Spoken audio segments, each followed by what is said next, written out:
We are here, it's a privilege to be here. We are here in the home of Daniel Bergmann, who lives here in a beautiful old house, 1819. These floors, you can't see them, folks, but that's an oak floor installed in 1819. We're here in eastern Massachusetts, and at Dan's house, it happens to be that his father, Michael, and his mom, Meredith, are also here. They also happen to be around. And we are going to spend some time talking with Dan right now about Wallace Stevens' famous poem, 13 Ways of Looking at a Blackbird, and a poem by Eugene Ostashevsky, a wonderful poet, Russian-born poet, called 14 Ways of Looking at a Translator. So to get this conversation set up, and I can't wait till I hear what Dan has to say about these things. And by the way, we didn't rehearse, and I have no idea what Dan is going to say. And the best thing about Dan is he doesn't know what he is going to say.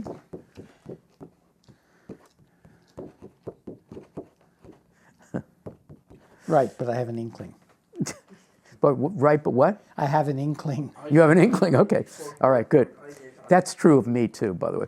Okay, so Meredith is going to read 13 Ways of Looking at a Blackbird, and then I'm going to read 14 Ways of Looking at a Translator, having heard Eugene Ostashevsky recently at the Kelly Writers House read this poem, and I'm going to channel his intonation a little bit, but also remind people who are viewing this video that they can go to ModPo Plus and to YouTube, and they can find a video of Eugene performing this poem as well. So I won't do it justice. Dan, you're saying something?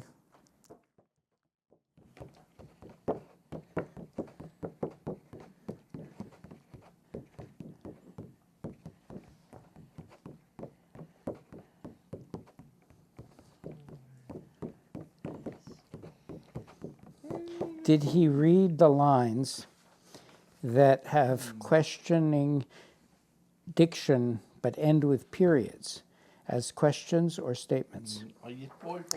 That's a very good question. I don't know, but you know what? I'll perform it, and we can decide if I did it right. Okay, Meredith, are you ready? 13 Ways, Wallace Stevens.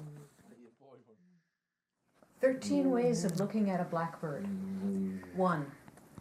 Among 20 snowy mountains, the only moving thing was the eye of the blackbird.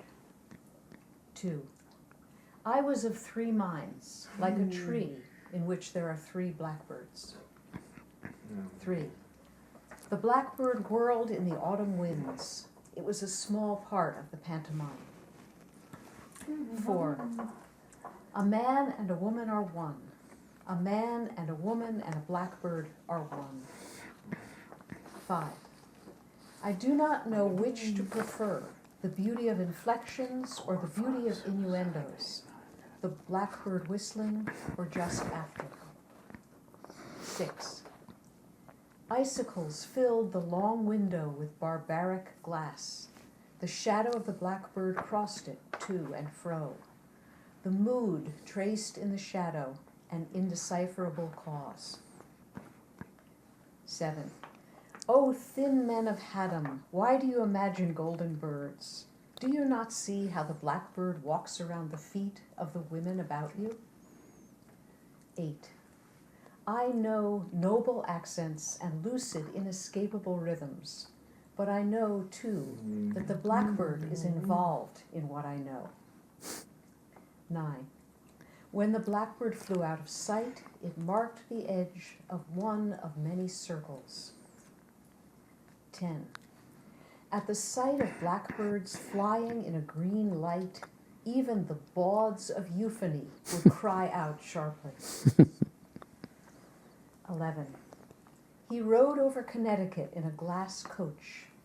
Once a fear pierced him in that he mistook the shadow of his equipage for blackbirds. 12. The river is moving. The blackbird must be flying. 13. It was evening all afternoon. It was snowing and it was going to snow. The blackbird sat in the cedar limbs. 14 ways of looking at a translator. If a poet stands outside the subway entrance long enough, a translator is bound to emerge. The poet was rising from the subway by escalator. Was there a translator behind the poet? The poet and the translator are one. The publisher omitted the source text. Stationary, the poet transferred from one train of thought to another. The translator ran for the shuttle, weaving among the people and also unweaving. The translator lies in a trance. Does the poet possess the translator? Does the translator possess the poet? The apparition of these men and women in the subway. Is there no publisher among them? The poet took the ABC at West 4th. The translator took the 1, 2, 3 at Borough Hall. One searched for a subway station called Ithaca and found 3 subways in Ithaca, while the other proceeded to Utica Avenue in search of integrity. The poet and the translator were riding the escalator, which was scaly like Garrison's back. They weighed each other with scales. The poet found the translator wanting. The translator found the poet wanting. To be more specific, the poet found the translator wanting the publisher, while the translator found the poet wanting the publisher. If a poet stands outside the subway entrance long enough, the translator is bound to emerge from another entrance or exit. The poet was rising to the surface and already saw natural light at the entrance, which is also the exit. The translator stood one step below on the escalator, holding the publisher's hand. The poet turned around on the escalator. The translator said, "I am going home." There is no correspondence between the words of our languages. Well, Dan, what do these poems, they have in common, the title. What do you think these poems have in common? Well, the translator one contains a reference to the Stevens in the poet and translator are one. Right. Idea. In that line, it seems to me that the publisher is the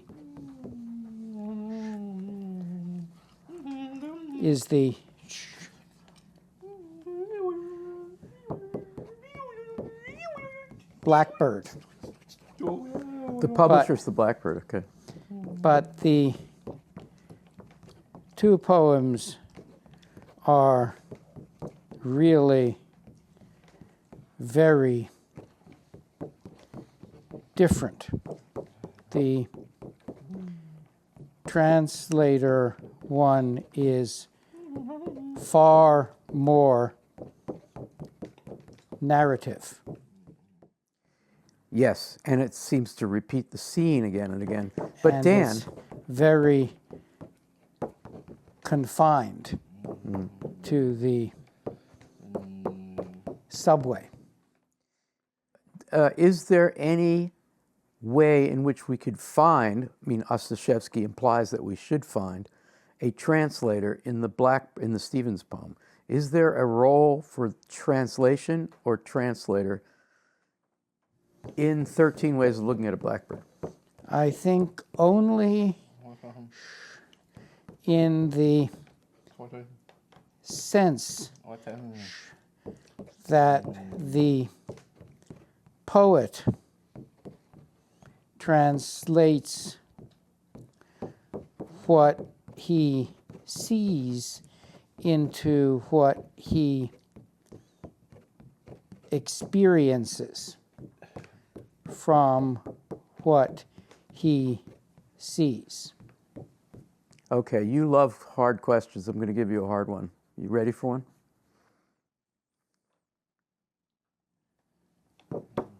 Sure. Okay, I'm going to give you a ratio. See what you can do with it. The speaker or narrator or poet of the Stevens poem is to the Blackbird as the poet, either the poet Ostashevsky or the poet who's in the poem, is to the translator.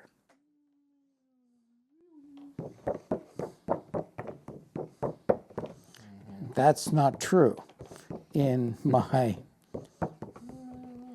experience. In my experience, the Blackbird is something outside the poet that preoccupies him. We see that when the Blackbird flies out of his field of vision and he suddenly knows that what he sees is only one part of what there is. Also in come on. Come on.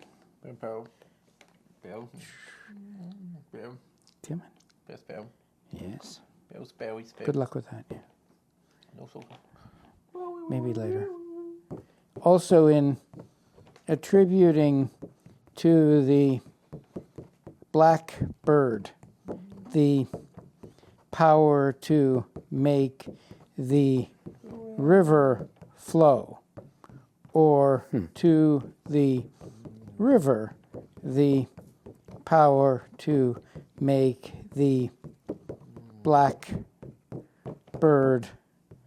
fly. The poet doesn't see the Blackbird, but is preoccupied with it. Dan, can the speaker of the Stevens poem do without the Blackbird? Can the speaker be the speaker he is without the Blackbird?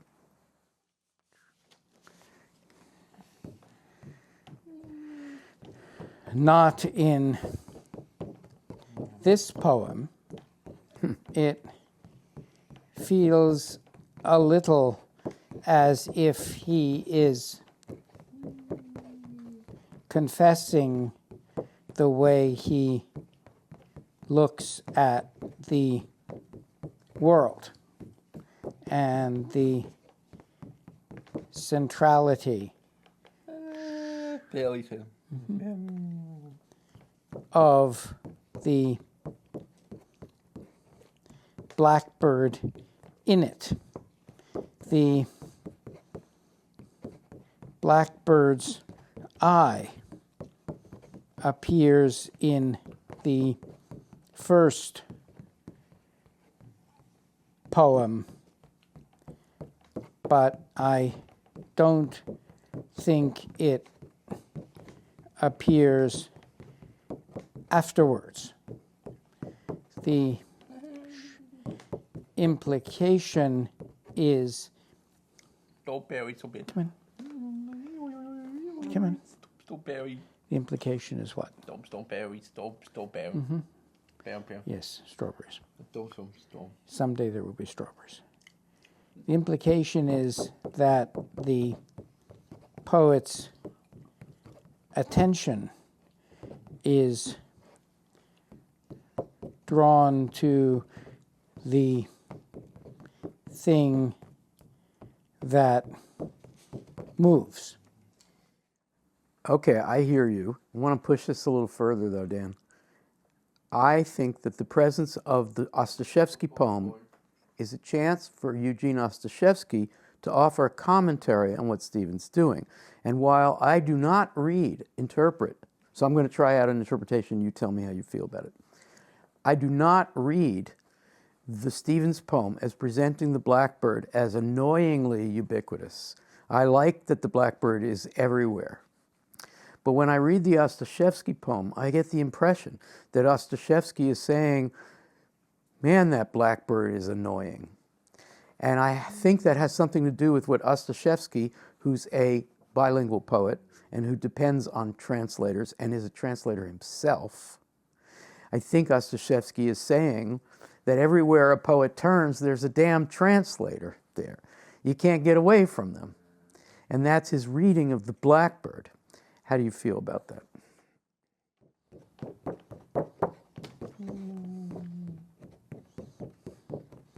I think that's interesting, but I don't see any textual support, and you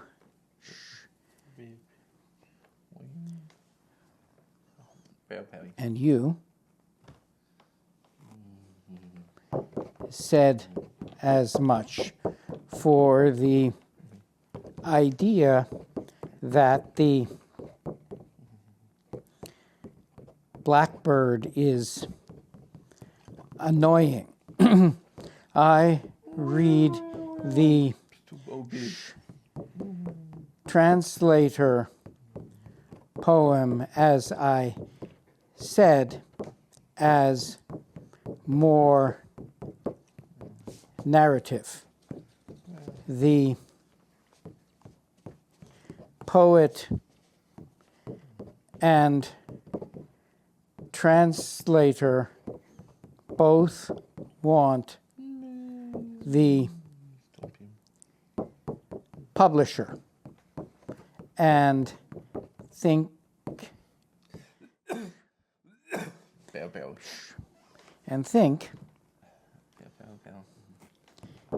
they need each other in order to be published. But that goes wrong. First, because the poet is replaced by the translator when the publisher doesn't print the original, and then when the poet loses the publisher to the translator at the end, when the publisher and translator are holding hands. Wow. But it also turns into Orpheus and Eurydice when the poet turns around and the translator goes home. Wow, Dan. Under what I can't wait for Ostashevsky himself to see this discussion.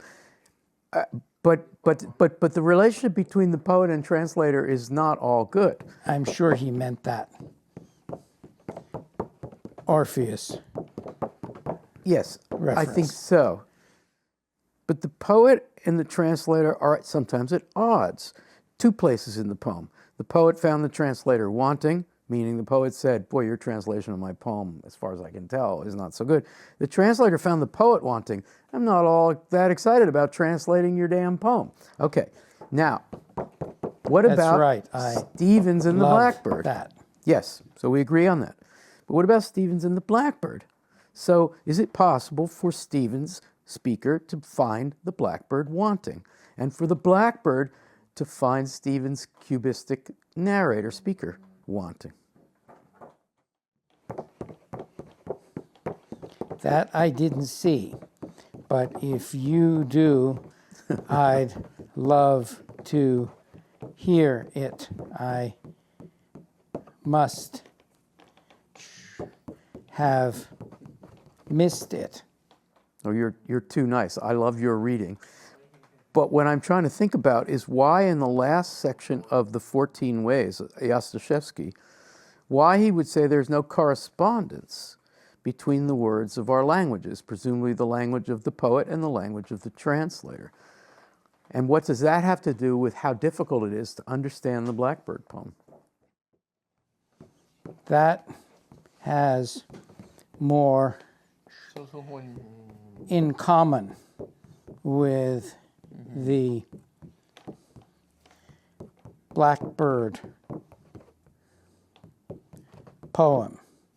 There are many points in the translator poem where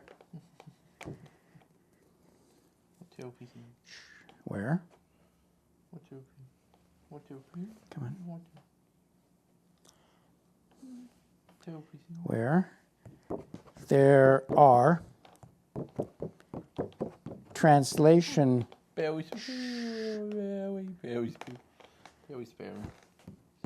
type problems, Right. like words that mean two very different things in English, or even three, like wanting, which is deficient the first time, but revealed to be just wanting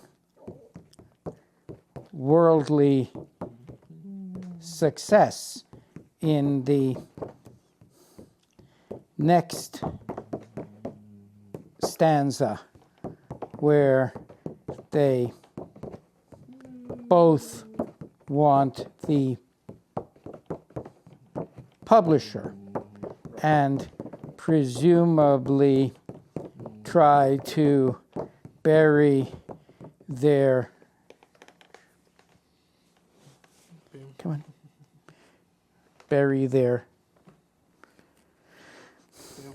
what?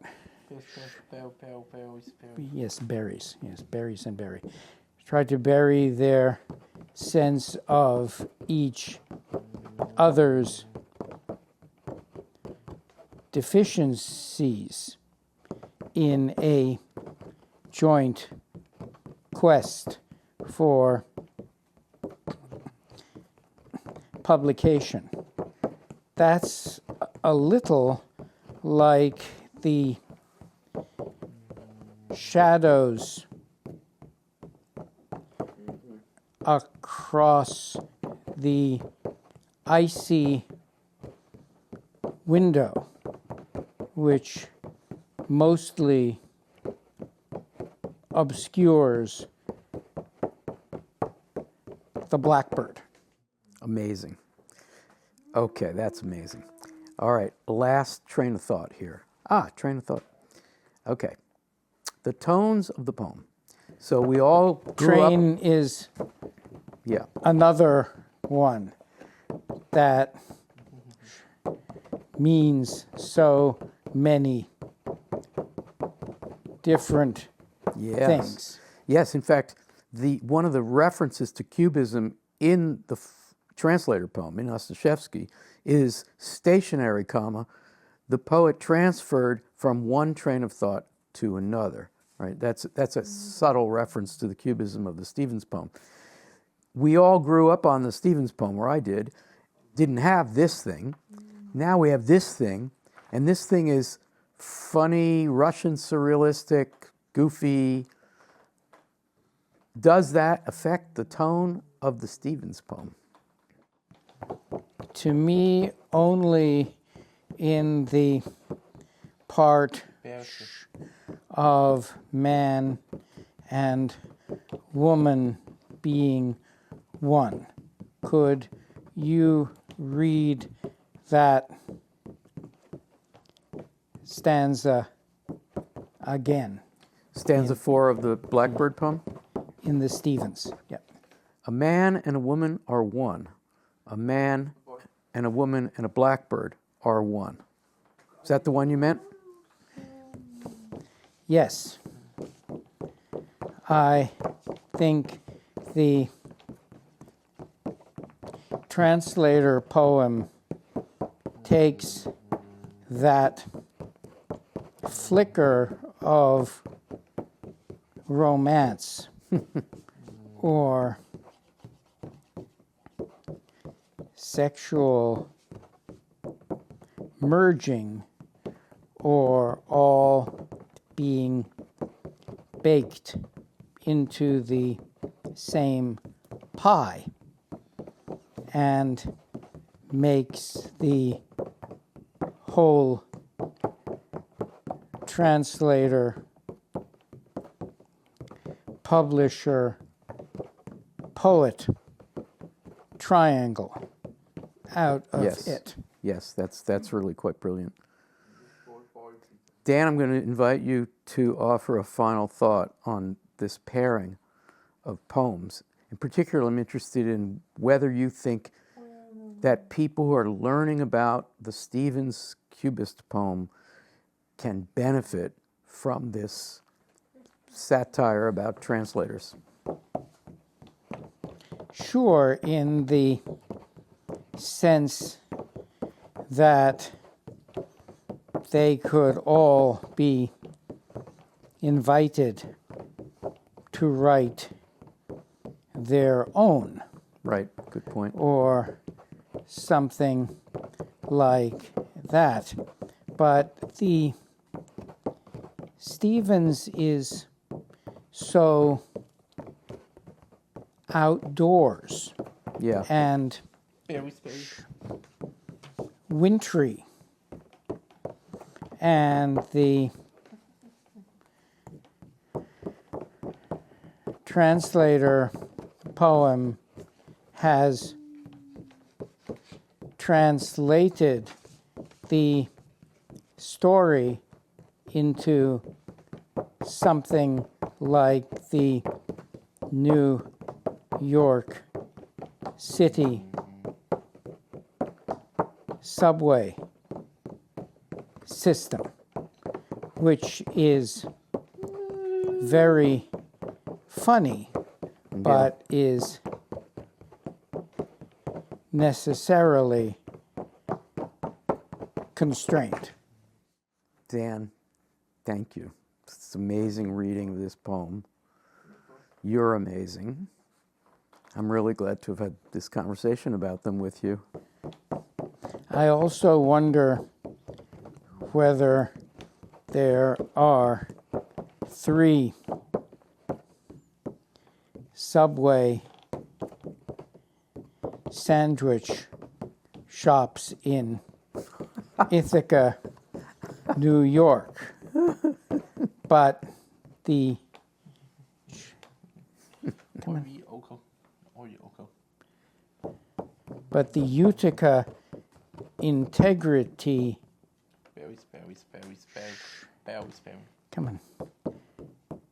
Pairing has me stumped. Yeah, me too. I don't know where that's I coming did from. think that Ithaca is where you get to after a 10-year journey. Totally. But I'm not sure what I get from that.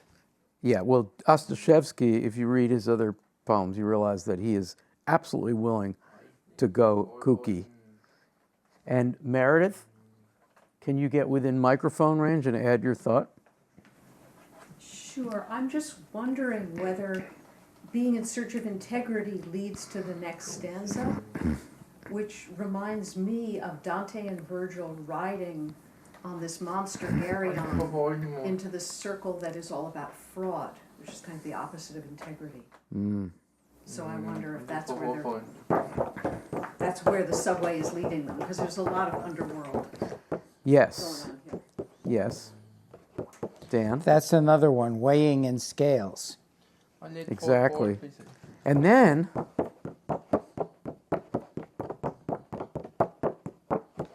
It's a translator's nightmare.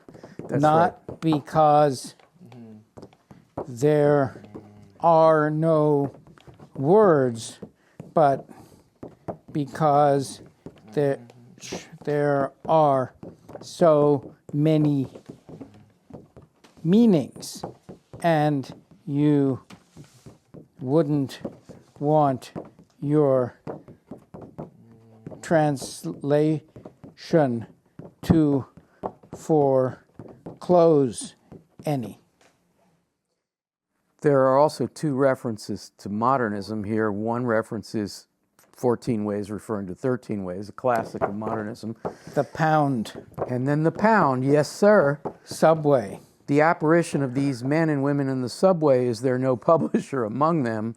The apparition of these faces in the crowd, petals on a wet black bough. In some ways, that fragment unites the nature in the Blackbird poem with the subway. It's like Pound saw the petals and trees Yes. in the subway, so I can move the snowy mountains Yes. to the subway. That's brilliant. And in fact, Stephen's writing about this kind of snowy, wintry landscape, non-urban landscape, was doing something fairly unusual for him, right? And the subway stuff brings his modernism back into the city where it belongs. Anyway, again, Dan, thank you so much for this. And Michael, thank you for helping. This was such a trip. A trip and is right. I didn't have to drive. And Meredith, thank you so much. Thanks for hosting us at your house. Chris Martin, Magda, thank you. This has been fun.